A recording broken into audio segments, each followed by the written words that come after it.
It's your boy DK Bones here again, coming with you live. Now I'm coming live. Coming with you with a video talking about Henry Cavill. Um, I dropped a video I think yesterday about how Voltron wasn't going to be in the theaters, and they pushed it back just to do streaming. It's going to go to streaming instead of in theaters. Now the Highlander. Um, Lionsgate dropped it and Amazon picked it up. So I'm starting to wondering if there's something wrong with Henry Cavill, or did he get like blacklisted on for certain studios? Let's go over this article. It's from comicbookmovie.com uh, by Mark Julian. After years of development limbo, the long-anticipated Highlander reboot starring Henry Cavill has found a new home after project shift from Lionsgate to Amazon MGM Studios. So obviously MGM and Amazon like Henry Cavill.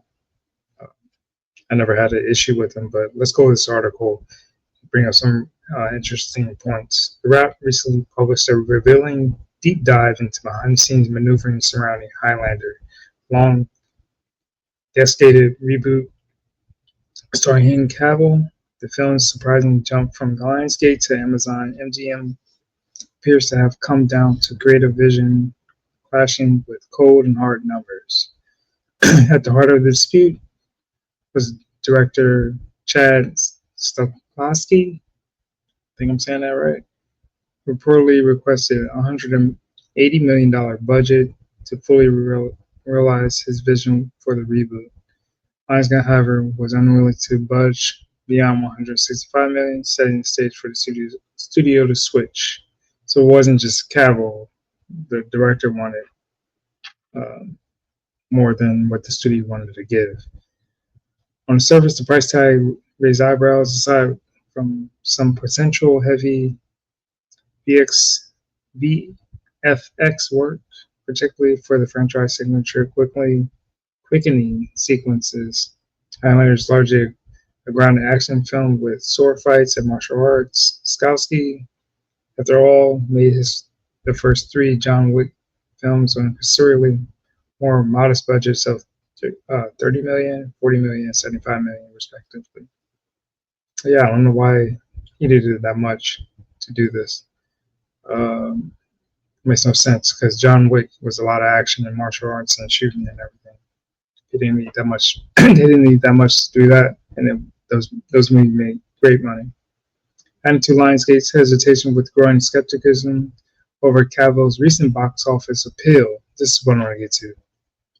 The actor's last outing, Argyle, reportedly cost 70 to 80 millions to make, with Apple shelling out 200 million for global rights. Despite the investment, the film brought in only 96.2 million worldwide. That's horrible, and was met with lukewarm reviews, further muddying Cavill's standing as a blanket lead.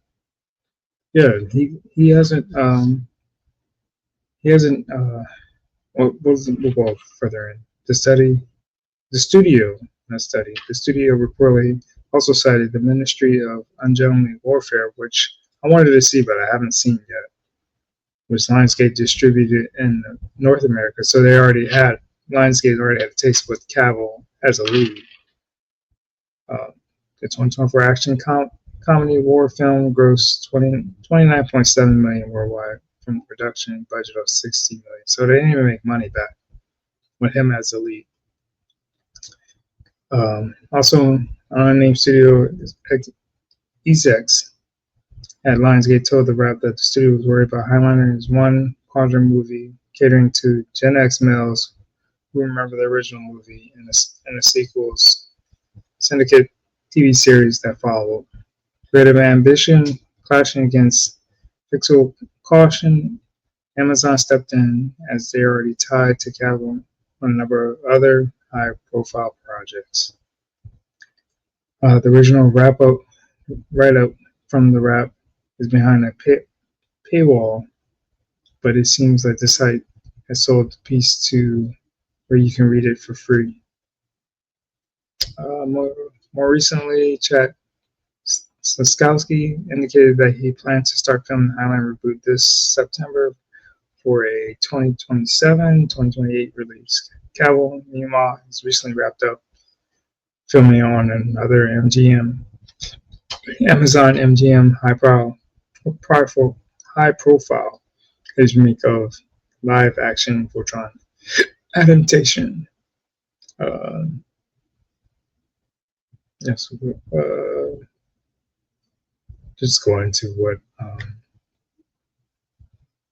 the other Highlanders. Yeah, but the big issue, Cavill hasn't made any great budget movies since after Man of Steel and Batman, and then the Snyderverse, the Justice League. But I'm not hating on Cavill, but something, I mean, it's not appealing. I don't know if it's the roles he's picking to take that's coming across on the big screen that aren't gelling with people,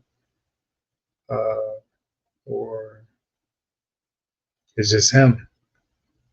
Like, I think he's a great guy, but some of the roles he picks, like in Witcher, he was good. He was really good on that on Netflix. So maybe the big screen is not really for him. I guess I don't know, but it's a big question mark going on with Cavill since he played Superman. I mean, I know he has the Voltron movie coming out. He has this Highlander movie coming out, and I guess Warhammer they're working on. And I don't know if that's with Amazon too, but yeah, I like Cavill, but I don't know. I don't know. Maybe there's something else going on behind the scenes that we don't know, but we'll see. We'll see what happens with this movie. We'll see what happens with Voltron. But for them to pull all of it, and it wasn't just all Cavill. It was the director that wanted all that money. But I don't know. It's a big question mark going on. Anyways, don't take it the wrong way. I'm just reading an article and coming up with my own opinion and just brainstorming or whatever. But we'll see what happens with this. Anyways, like and subscribe to my YouTube, X, Rumble, my Facebook or whatever. Trying to put a lot of content out. I'm start doing some streams, but I love doing this. I like movies. I like superheroes. I like sports. I just like talking about it. Anyways, I hit you guys up on the next one.